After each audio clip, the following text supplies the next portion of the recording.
Très satisfait parce qu'il y a 120 adhérents, on était 150 ce matin.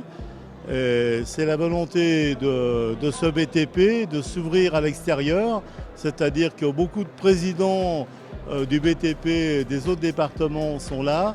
Le président de la région est là et bien sûr l'invité principal du BTP, Jacques Chanu, nous a fait l'honneur et le plaisir d'être parmi nous ce matin. D'abord très content de retrouver les collègues artisans et entrepreneurs que je connais depuis longtemps et puis de voir une bonne ambiance avec beaucoup de jeunes. J'ai trouvé beaucoup de têtes nouvelles aussi, ce qui fait du bien, un groupe femmes qui fonctionne. Bref, voilà, une fédération en état de marche où les gens ont plaisir à se retrouver autour des différents sujets du moment. La priorité, c'est avant tout le marché, c'est-à-dire l'activité. Aujourd'hui, il y en a, et tant mieux, on a plein d'autres problèmes, mais l'activité, ça reste le sujet essentiel. Un entrepreneur ou un artisan du BTP, quand il n'a pas de boulot, tout le reste ne compte pas. Donc ce qu'il faut vraiment, c'est que dans les discussions que nous avons encore en ce moment avec le gouvernement, avec les différents acteurs économiques, c'est s'assurer que dans les mois et les années à venir, l'activité du BTP sera toujours assez forte. Les objectifs, c'est une fédération qui soit en adéquation avec la société, avec l'entreprise d'aujourd'hui. L'intervention du monsieur le préfet de ce matin l'a bien démontré. Le problème, c'est l'embauche, c'est le recrutement. Là, si on cumule le nombre de réemplois depuis que l'activité est repartie, on n'en est qu'à 50-60 000.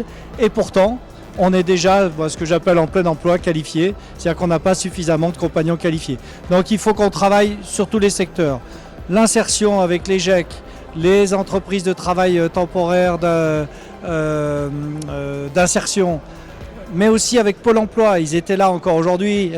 J'ai trouvé des hommes et des femmes qui étaient déterminés à travailler avec les entreprises parce qu'on a quand même au niveau national 230 000 personnes qui sont inscrites à la rubrique BTP à Pôle emploi et pourtant on a du mal à en trouver. Donc il faut qu'on retrouve cette adéquation en les formant, en les suivant, en les accompagnant pour qu'ils puissent réintégrer nos entreprises et de manière assez vite. Pour les entreprises, le problème de l'emploi est important en termes de recrutement. Il est vrai que pour nous, mission locale, à la rencontre des jeunes qui n'arrivent pas à trouver. Et donc, le fait d'être avec ces entreprises qui réfléchissent à cette question de recrutement autrement, et peut-être qu'on sera gagnant-gagnant avec eux.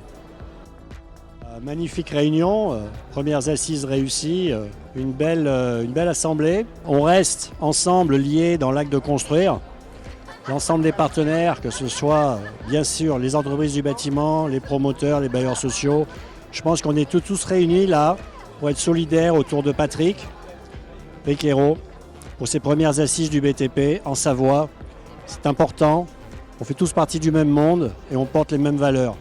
Nous sommes en pleine construction, création de cette fédération. Il appartient à tous de créer cette fédération, pas seulement aux adhérents, parce qu'il en va de l'économie savoyarde. Il faut savoir qu'un emploi créé dans le bâtiment, c'est 7 emplois en aval et en amont. Donc je dis ce matin sous forme peut-être de boutade, mais soyons tous l'architecte de cette nouvelle fédération. C'est une responsabilité collective.